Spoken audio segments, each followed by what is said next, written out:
Se o ministro André Mendonça identificar ilegalidades evidentes que se estendem a outros casos, a outros processos de outros réus da trama golpista, como a falta de foro privilegiado, a atuação de um juiz impedido como relator, juiz vítima, questões que ele chama de questões de ordem pública, que o juiz pode analisar mesmo quando não houve pedido sobre isso, aí o ministro André Mendonça pode até conceder um habeas corpus de ofício, ou seja, por iniciativa própria ele pode dar um habeas corpus, trancando a ação penal, declarando nulidades, jogando esse processo no lixo, tudo dentro da sua convicção, é claro, para parar tudo, para suspender tudo, para corrigir tudo. Ela significa para André Mendonça enfrentar mais do que Alexandre de Moraes, enfrentar todo o poder do Supremo, do presidente até Gilmar Mendes, Dino, Toffoli.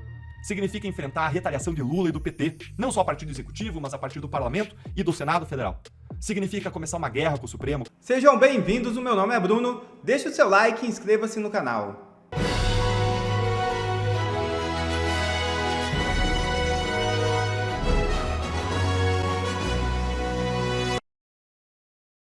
Se fizer o que está planejando, Moraes fatalmente vai passar a sua maior vergonha internacional. É isso mesmo. Uma nota do Radar da Veja informa que ministros do Supremo Tribunal Federal acreditam que o plano de Moraes é mandar prender Eduardo Bolsonaro. A nota da Veja prossegue alertando que essa avaliação é de outros ministros do STF e diz ainda que Moraes não tem dúvida sobre a atuação criminosa de Eduardo. Por fim, a reportagem diz que o decreto de prisão só não saiu ainda em razão da lentidão da PGR. Ora, na realidade, o ministro parece estar acuado e sem saber o que fazer. Um eventual decreto de prisão de Eduardo Bolsonaro será inócuo, sem efeito nos Estados Unidos, e fatalmente vai dar ainda maior visibilidade ao caso e ao próprio parlamentar brasileiro, já tratado como celebridade por inúmeros veículos de comunicação. Eduardo saberá fazer bom uso do mandado de prisão e certamente irá desmoralizar o magistrado brasileiro, que pelo visto sequer pode pisar no solo americano. E pela primeira vez, relator em recurso de Felipe Martins não será um ministro suspeito. É isso mesmo. Uma excelente novidade acaba de surgir sobre o tal caso da trama golpista. Um novo recurso impetrado pelo diligente advogado Jeffrey Checchini terá como relator o ministro André Mendonça. O próprio advogado deu a notícia nas redes sociais. Para Checchini, só o fato do recurso não ter caído para um ministro suspeito já é uma grande vitória. O ex-deputado Deltan Dallagnol também fala sobre a possibilidade de André Mendonça acabar com toda essa farsa da trama do golpe. Vejam os vídeos. Tivemos uma vitória importante hoje na defesa do Felipe Martins. Pela primeira vez, um recurso de um dos acusados da chamada trama golpista não caiu para um ministro suspeito. Impetramos mandado de segurança, que está aqui na tela, e esse mandado de segurança foi distribuído para o ministro André Mendonça, que terá que analisá-lo e julgá-lo. Estamos no período de recesso do STF e esse mandado de segurança caiu, foi distribuído no plantão para o ministro André Mendonça, que agora irá analisar os nossos pedidos liminares que fizemos neste mandado de segurança, que é cabível segundo o artigo 200 do Regimento Interno do STF. O que nós estamos pleiteando aqui? Nós estamos atacando nulidades que todos conhecem. Fizemos um agravo regimental que ainda não foi apreciado e segunda-feira nós temos o início das audiências do Núcleo 2. Não podemos enfrentar essas audiências sem ter acesso à integralidade do processo. Não podemos enfrentar essa audiência sem ter acesso a herbes, a extração de celulares, sem ter acesso a tudo que a acusação já tem há mais de um ano. Então nós temos agora um mandado de segurança nas mãos do André Mendonça a ser apreciado. Que nós atacamos ali incompetência do STF, não tem nenhum acusado com prerrogativa de foro. Atacamos a incompetência da primeira turma, não é na primeira turma que deveria se julgar esse caso. Estamos pleiteando a revogação das cautelares absurdas que pesam contra Felipe Martins, lembrando, cautelares restritivas da liberdade que foram decretadas porque documento falso foi utilizado em sistema de imigração americano para prender Felipe Martins? Documento falso, fraudado, prendeu Felipe Martins e o mantém com cautelares restritivas da liberdade. Tudo isso agora está nas mãos do ministro André Mendonça. Pela primeira vez, o ministro André Mendonça vai analisar pedidos da trama golpista, vai analisar as gritantes nulidades, vai analisar todas as nulidades que o Brasil inteiro sabe que existem. Lembrando, semana passada, no evento chamado de Gilmar Palusa, André Mendonça condenou métodos de Moraes. E é exatamente isso que nós também condenamos e estamos atacando nesse mandado de segurança que está agora com o André Mendonça, que, segundo ele, é importante respeitar a Constituição. E nós concordamos com o senhor ministro. Agora, esse mandado de segurança terá que ser julgado pelo ministro André Mendonça porque está no recesso do tribunal e caiu para ele em regime de plantão. Então ele não pode correr, ele não pode jogar para outro ministro. Ele terá que analisar. E o nosso pedido liminar é urgente, porque nós pedimos também o cancelamento da audiência de segunda-feira. A audiência não pode acontecer até que tenhamos acesso integral ao processo, até que todas essas nulidades sejam sanadas. Então a gente pede o cancelamento da audiência e suspensão do processo até que aquele agravo regimental onde dissecamos as nulidades seja apreciado. E isso não dá tempo hábil, por isso o mandado de segurança, que pode ser julgado e deve ser julgado hoje, no máximo amanhã, cancelando a audiência de segunda-feira até que tudo seja sanado.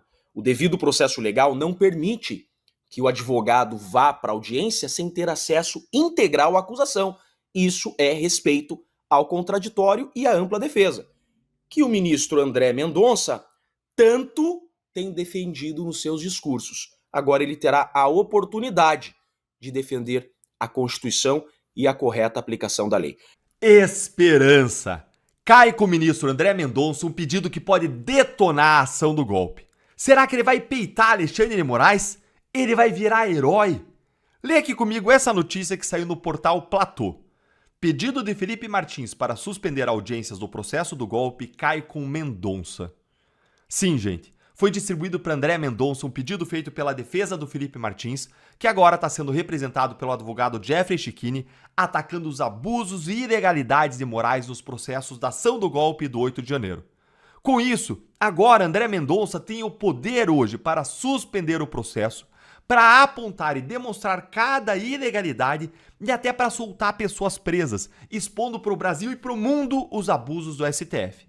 Essa análise que eu vou trazer para vocês agora é totalmente diferente. Muito diferente de qualquer outra que eu já tenha feito aqui no canal. Porque a gente está diante de um momento único, singular, em que tudo pode mudar em um piscar de olhos e um estralar de dedos. E o curso da história do Brasil pode ser alterado pela coragem de um único homem, do ministro André Mendonça. Nós sabemos que Mendonça é terrivelmente evangélico, e por isso eu vou começar essa análise com uma história da narrativa bíblica que mostra como que a fé e a coragem, mesmo diante de desafios e até do risco de morte, podem transformar as nossas vidas e a história de todo um povo. Você já ouviu falar da história da Rainha Esther? Talvez você conheça, me conta aí nos comentários se você gosta dessa história. Mas me permita resumir brevemente para todo mundo aqui ficar na mesma página. Esther era uma jovem judia que vivia na Pérsia e ela foi escolhida para ser rainha pelo rei Assuero, também conhecido como Xerxes, sem que ele soubesse que ela fazia parte do povo judeu. Os judeus sofriam naquele momento uma ameaça existencial, porque Amã, um ministro muito poderoso da Pérsia, ele planejava exterminar todos os judeus. Mas Esther era orientada por seu primo e tutor, o Mordecai, que pediu a Esther que usasse a sua posição, a sua influência como rainha, para interceder pelo seu povo junto ao rei. Esther estava com muito medo de fazer isso, porque ir até o rei sem ser chamada poderia significar uma sentença de morte. Mas o seu primo Mordecai, ele fez uma pergunta a Esther que mudou tudo, que colocou tudo em perspectiva. Ele disse para ela: Quem sabe não foi para um momento como este que você chegou à posição de rainha? Esse, gente, é um daqueles momentos decisivos da vida, quando você percebe que você tem que tomar uma decisão de risco para você fazer aquilo que você acredita. Esther, então, se encheu de coragem, ela confiou em Deus e ela disse: se eu perecer, se eu morrer, se eu falecer, se eu perecer, pereci. E arriscando a própria vida, ela jejuou, orou e se apresentou diante do seu esposo, do rei, e revelou o plano de Amã para exterminar os judeus. O rei Assuero se indignou e autorizou Esther e Mordecai a emitirem um outro decreto real que salvou os judeus. E Esther, então, se tornou um dos maiores símbolos bíblicos de fé, de coragem e de como Deus, às vezes, nos coloca em posições estratégicas para cumprir um propósito maior. E isso pode acontecer com qualquer um e cada um de nós. Nós estarmos em uma determinada posição, em um determinado momento, e Deus quer nos usar para servir, para amar, para abençoar, para fazer a diferença, ainda que isso implique um risco sobre a nossa vida. Mas Eutan, por que você está me contando isso? Porque eu acredito que chegou o momento de Rainha Esther para o ministro André Mendonça. Eu acredito que Deus colocou o ministro André Mendonça em uma posição estratégica no STF para cumprir um propósito maior. E esse momento chegou, ou um destes momentos chegou, com a distribuição para ele do pedido para suspender o processo do golpe. Gente, é o seguinte, vocês já viram, inclusive aqui no canal, que Alexandre de Moraes indeferiu a oitiva de várias testemunhas de defesa que foram arroladas pelo Felipe Martins, o que é absolutamente ilegal. Gente como Jair Bolsonaro, Augusto Aras, até o Eduardo Tagliaferro. E o Moraes alegou que essas pessoas já são investigadas em outros processos do Supremo. O que é esdrúxulo, já que a lei não proíbe que pessoas que são investigadas sejam ouvidas como testemunhas ou como informantes. No máximo, a pessoa que está sendo ouvida ela tem o direito de ficar em silêncio para não se autoincriminar. Mas o juiz não pode simplesmente indeferir, impedir, cortar o pedido, cancelar o depoimento por conta disso, porque com isso ele pode estar impedindo a pessoa de demonstrar sua própria inocência por meio daquele depoimento. E aí o Jeffrey Schickini entrou com um mandado de segurança no Supremo, que é uma espécie de recurso, não é exatamente um recurso, mas vamos dizer aqui, grosso modo, entrou com um recurso no Supremo, com um pedido liminar, um pedido de urgência, para suspender o início das audiências em que as testemunhas serão ouvidas na semana que vem. Justamente porque essas testemunhas indicadas pelo Felipe Martins, elas não serão ouvidas. E isso praticamente inviabiliza a defesa dele. E o pedido caiu com quem? Com André Mendonça. Olha aqui o que o Schickini disse no X. Olha aí. Impetramos um mandado de segurança com pedido liminar para o cancelamento da audiência e a suspensão do processo até que todas as nulidades sejam sanadas e até que tenhamos acesso integral aos autos. O mandado de segurança foi distribuído ao ministro André Mendonça, que agora decidirá sobre os seguintes pedidos. A. Que as testemunhas arroladas pela defesa sejam devidamente intimadas e ouvidas, como Eduardo e Carlos Bolsonaro. B. Que todos os recursos já interpostos e ainda não analisados sejam julgados. C. Que o processo seja remetido ao primeiro grau de jurisdição em razão da ausência de pessoas com foro privilegiado lá. D. Que seja analisado o agravo regimental para a revogação das medidas cautelares restritivas de liberdade, as quais foram impostas com base em um documento falso relacionado a uma suposta viagem ao exterior. Ou seja, está mostrando como está tudo errado no caso do Felipe Martins. Se o ministro André Mendonça identificar ilegalidades evidentes que se estendem a outros casos, a outros processos de outros réus da trama golpista, como a falta de foro privilegiado, a atuação de um juiz impedido como relator ou juiz vítima, questões que ele chama de questões de ordem pública, que o juiz pode analisar mesmo quando não houve pedido sobre isso, aí o ministro André Mendonça pode até conceder um habeas corpus de ofício, ou seja, por iniciativa própria ele pode dar um habeas corpus, trancando a ação penal, declarando nulidades, jogando esse processo no lixo, tudo dentro da sua convicção, é claro, para parar tudo, para suspender tudo, para corrigir tudo. Não acho que uma decisão dessas é fácil. Eu não acho que é fácil. Eu acho que essa decisão é terrível, é difícil. Ela significa para André Mendonça enfrentar mais do que Alexandre de Moraes. Enfrentar todo o poder do Supremo. Do presidente até Gilmar Mendes, Dino, Toffoli. Significa enfrentar a retaliação de Lula e do PT, não só a partir do Executivo, mas a partir do Parlamento e do Senado Federal. Significa começar uma guerra com o Supremo, com uma série de riscos pessoais e profissionais para o ministro André Mendonça. Como a Esther tinha risco de vida ao abordar o rei. Mas isso, ao mesmo tempo, pode significar a salvação de pessoas que vêm sofrendo com abusos e injustiças, dia após dia. Isso pode expor os abusos do Supremo para o mundo. Isso pode mudar o curso da história.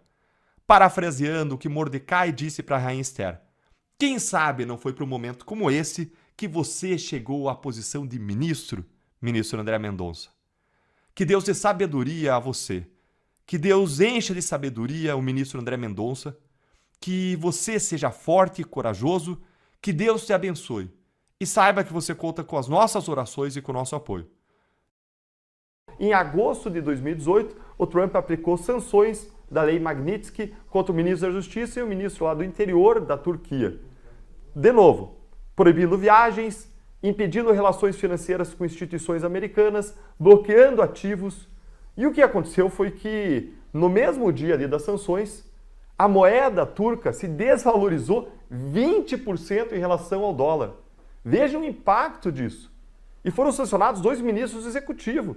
Imagine se vem sanções aqui espalhadas aí para alguns ministros do executivo, ministro do STF. Gente, a moeda turca desvalorizou 20%. O dólar aqui ia saltar aí, vamos fazer uma comparação, de 5,5 para 6,5, 7. E isso levou a um esgarçamento na Turquia dos abusos que eles estavam praticando e a uma reversão. Eles soltaram em outubro o pastor que estava preso desde 2016, ou seja, 2 meses aí depois das sanções do Trump, houve essa reversão. Ou seja, para bom entendedor, meia palavra básica. Trump não só aí fez uma ameaça, na minha visão, explícita, a gente pode discutir se foi implícita ou explícita, mas a meu ver explícita, muito clara, palavras duríssimas, e ele já mostrou que ele cumpre. Marcília, dá a impressão que o Trump está exercitando um pouco de autocontenção aí também, porque por muito menos ele já teria feito coisas mais agressivas, né, contra outros adversários na geopolítica mundial. Porque o Lula vem ali e fala, não, ele que vai cuidar das coisas no quintal dele, aqui nós somos soberanos, etc. Fica toda essa bravata, mas o Trump vai avisando. Agora ele avisou que está acompanhando muito de perto. E ninguém acompanha muito de perto se não tiver interesse, se não tiver já a intenção de fazer alguma coisa. Então, nesse sentido, a tal bordoada que o STF pode levar, e por extensão o país, né, nós podemos levar, pode estar a caminho. A lei Magnitsky, tão prometida e, por enquanto, ainda nas reticências, virá, se virá, quando virá. O Trump está olhando de perto, diz ele. Deixa eu apenas inicialmente pedir desculpas aí que eu estou com a garganta um tanto quanto convalescendo, e coisa de velho, né? A gente começa, muda o tempo e a gente fica assim. Então eu estou chupando bala, tomando chá, né? Aliás, ofereço a todos vocês aqui um chá de frutas vermelhas, que é muito bom, e enfim. Mas isso não tem nada a ver com o assunto. O que tem a ver com o assunto é o seguinte: a lei Tosi Magnitsky ou essas sanções virão. Isso é um fato. Eu não tenho a menor dúvida disso. E também é um fato que isso não vai, infelizmente, a meu ver, tá? Posso estar aqui fazendo um prognóstico pessimista, chamem-me, como o Deltan fala, vocês aí do chat, me chamem de pessimista. Me chamem de pessimista. Eu gostaria muito de estar errado, ou gostaria muito, ficarei feliz se estiver errado, mas a minha crença é que nós não teremos, nós chegamos num ponto de não retorno. E por que nós chegamos num ponto de não retorno? Porque diferente, aí Tosi, um pouco pegando o gancho da tua introdução antes de me passar a bola, nós temos, diferente de Venezuela, diferente de outros países, nós temos no Brasil uma situação que assim, mais desconfortável. Por exemplo, na Venezuela, o Maduro está exposto. É a cara dele com aquele bigode do professor Girafales, que está ali absolutamente exposto a toda e qualquer pessoa. Não há ninguém que descaracterize da Venezuela aquela figura. Se você vai para o Irã também, vai estar lá o Ayatollah, não sei o quê. Se você vai e assim por diante. Então, aqui no Brasil não. Aqui no Brasil a gente tem o ministro Moraes protegido. O ministro Moraes, ele está num bunker. institucional há 6 anos. E por que eu digo que ele está num bunker institucional? Porque não é o Moraes que aparece, não é o Moraes que responde, né? Não é o Moraes que se expõe. Quem se expõe é o Estado, quem se expõe é o Lula, quem se expõe é o Itamaraty, quem se expõe... Vocês entendem? Então as coisas chegam, quando chegam no Moraes, e nos ministros do STF já chegam muito diluídas, mas muito diluídas. E os ministros, a meu ver, estão completamente blindados.